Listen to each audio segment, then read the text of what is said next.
On 5 News, the PM's winter pandemic plan in one word: vaccines. Also, the latest twist in the legal case facing Prince Andrew.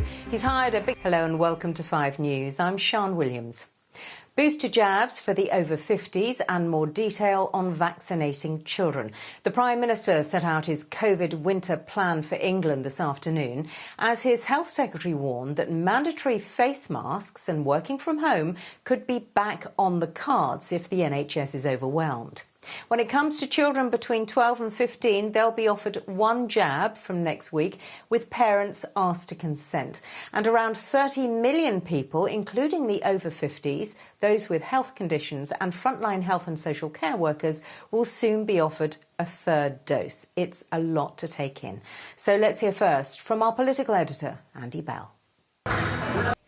And all 4 countries in the United Kingdom are now broadly following the same winter plan. And one of the main planks of that plan is keeping schools open. So all children between 12 and 15 will be offered a jab from as early as next week. But it's raised complex issues about parental consent, as Catherine Nash reports.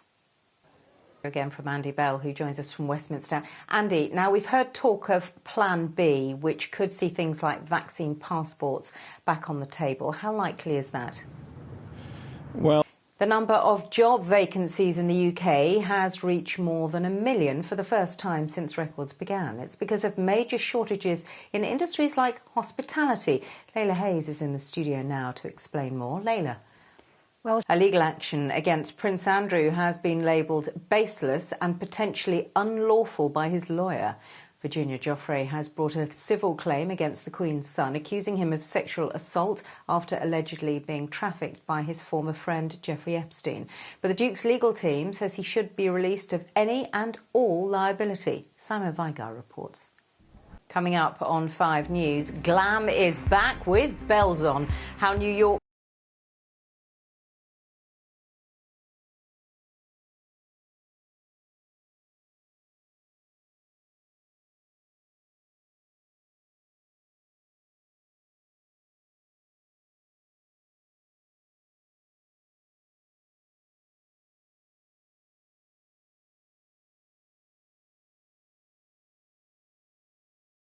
influential voices are those of children, the generation who will build on the changes we make now and reap any benefits, or live with our failures.